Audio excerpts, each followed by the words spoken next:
और ये हमेशा इसको अटेंशन चाहिए। ओके, तो ये सुपर अटेंटिव चाइल्ड बोल सकते हैं इसको, ऑलवेज अटेंशन। नाउ इसमें थ्योरी क्या है कि मैंने इसको हाइट्स पे रखा है, और दूसरा इसमें करना क्या है, इसको मिनिमम सपोर्ट देना है। क्या करना है ऐसे बच्चों को, मिनिमम सपोर्ट। और सर गुड मॉर्निंग। और यस, अभी हम हाइट पे रखे हैं तो आई का परसेप्शन और स्टेबल द फिट। क्या करना है, फिट को स्टेबल करना है, ये आपको ध्यान रखना है, बिकॉज इस पे ही ये पूरी बॉडी की सिनर्जी एक्टिव होती है। ओके, इस पेशेंस में क्या करना है, आपको सिनर्जी को कंट्रोल करना है और हाइपर एक्टिविटी को लेस करना है। सो इस सिनर्जी ब्रेक करने के लिए मुझे ankle, hip, knee and trunk ये बैलेंस लाना है। यस, नाउ एंकल की सिनर्जी ब्रेक होगी फ्लेक्शन से। किससे, फ्लेक्शन। नाउ से यस, अब इसका सीओजी एलओजी अभी बैठेगी बैलेंस करने के लिए। यस, नाउ दूसरा है सेंसरी स्टिमुलेशन से हमने स्टिमुलेट किया, so knee is the flex, very easy. Yes, और ये थोड़ा भी अगर आप इसको टच करोगे तो क्या करेगी, फुल्ली वेट ले लेगी, कहीं भी टच कर लो। ओके तो ये नहीं हो।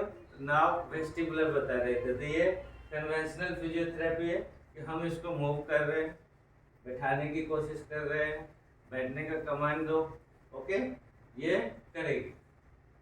ये सब कब होगा, जब ये कमांड फॉलो करेगी।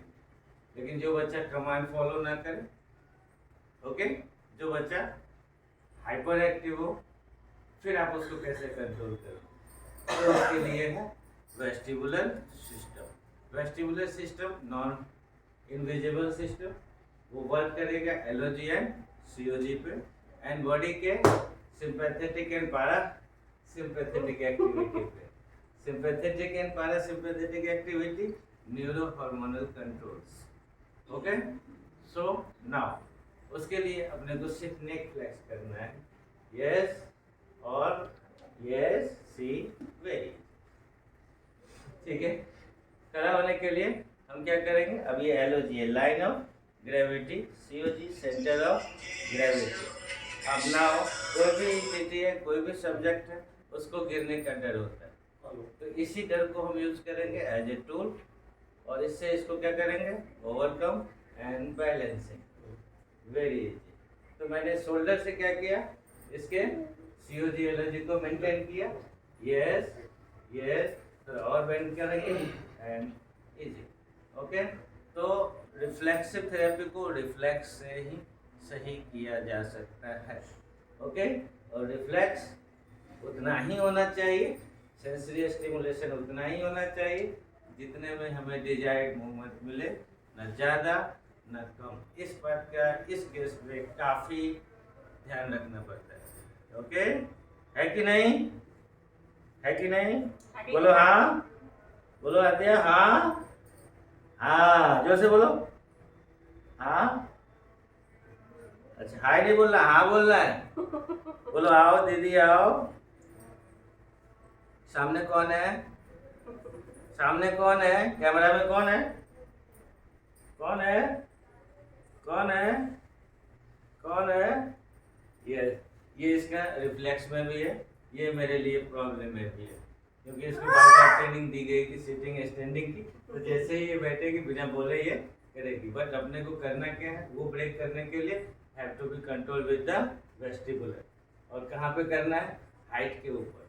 क्या, हाइट के ऊपर, इसीलिए मैं इसको एज ऑफ द बेड रखा हूँ, कभी इधर कभी इधर कभी इधर। And see my sitting, it is also essential for the therapist, क्योंकि अगर आपका पोस्चर सही नहीं रहा तो ऐसे बच्चों को आप सही से ट्रीट नहीं कर सकते हैं। तो मैं भी इरेक्टस में बैठा हूँ, स्ट्रेचिंग मैक्सिमम सपोर्टिव स्ट्रक्चर है, और हम इसके फुल्ली फंक्शनल कंट्रोल में है।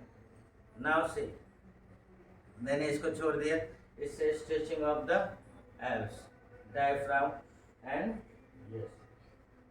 ओके, तो अपना काम करो, तो इसकी एक्टिविटी फ्री छोड़ो। Now come to overcome with the spasticity. कैसे कम करेंगे, तो नाउ इस tibialis anterior calf muscle, there are cardinal sign of CP. What is?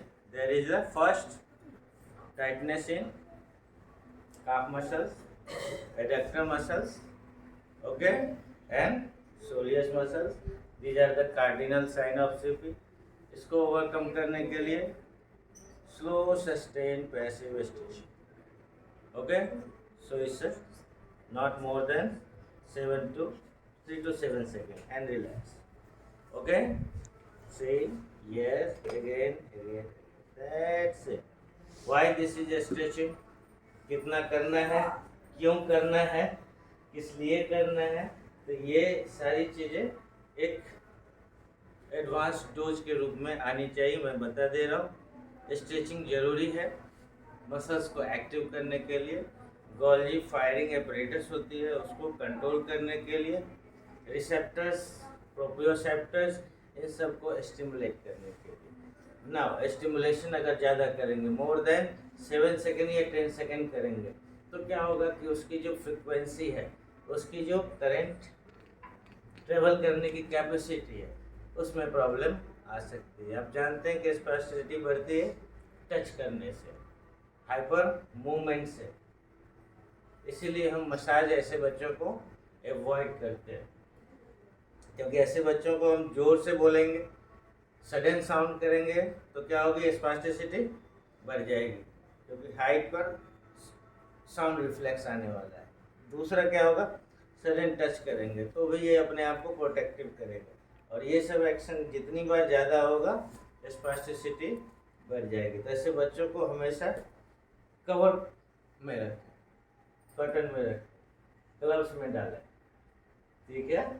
तो डायरेक्ट कांटेक्ट नहीं होगा तो क्या करेगी, एक्टिविटी बढ़ाएगी, अपने आप को फ्री रखेगी, तो क्या होगा कि इसमें सेल्फ कंट्रोल आ जाएगा। अपना पूरे मैंने सॉक्स डाल दिए, कवर कर दिया, तो उसको सेंस क्या लगेगा, एबनॉर्मल लगेगा, तो वो हटाने की कोशिश करेगी, उससे कोप अप करेगी, और इसका रिजल्ट क्या मिलेगा, ऐसे बच्चों में लर्निंग आ जाएगी। Okay, these are physical changes जो आपको डेवलपमेंट लाना है, ट्रीटमेंट लाना है, उसके लिए कर सकते हैं। वेट वेयरिंग अपर लिम्ब के लिए ये सबसे बेहतरीन है। Backward stretch, put the weight and that's it.